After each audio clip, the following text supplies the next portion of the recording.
ठाण्यातल्या टीडीआर प्रकरणी मंत्र्यांकडून एकमेकांवर आरोप आता केले जात आहेत की काय असं दिसतंय, कारण ठाण्यातल्या जनतेवर एक कोट्यवधींचा टीडीआरचा हा भार पडणार आहे.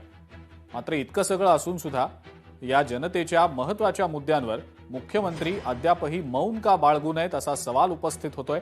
डी दायाभाई अँड कंपनीला दिलेल्या जो टीडीआर आहे तो मुख्यमंत्री स्व अधिकारात का थांबवत नाहीयेत असा प्रश्न देखील उपस्थित होतोय.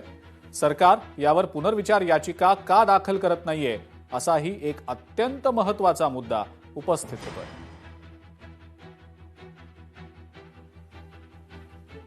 वन खातं का गेलं नाही? कोर्टामध्ये वन खात्याने जायला पाहिजे होतं. ठाणे महानगरपालिकेच्या आयुक्तांना आम्ही धारेवर धरले असतात. ठाणे महानगरपालिका आयुक्तांनी आम्हाला पत्र दाखवली की मी त्यांच्या अधिकाऱ्यांना पत्र पाठवली होती की बाबांनो तुम्ही जा तुम्ही जा तुम्ही जा.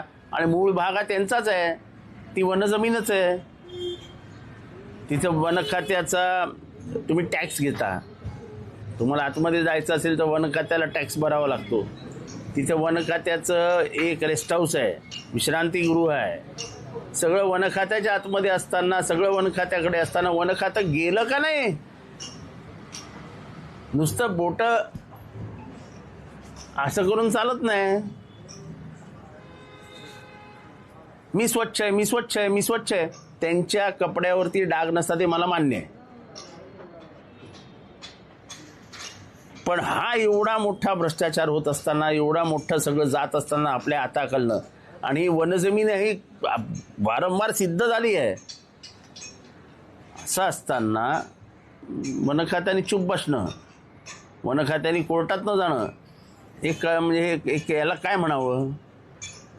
हाच प्रश्न आम्ही त्यांना विचारला असता. त्यांचं असं म्हणणं आहे की आम्ही पालिकेच्या पत्रावर केला होता, मात्र आयुक्त हे कंटेम्प्ट ऑफ कोर्टला घाबरले आणि त्याने आयुक्त हे कंटेम्प्ट ऑफ कोर्टला घाबरणार ना? का नाही घाबरणार? पण कंटेम्प्ट होण्याच्या आधीच्या प्रोसिडिंग्स मध्ये तुम्ही का सहभागी झाला?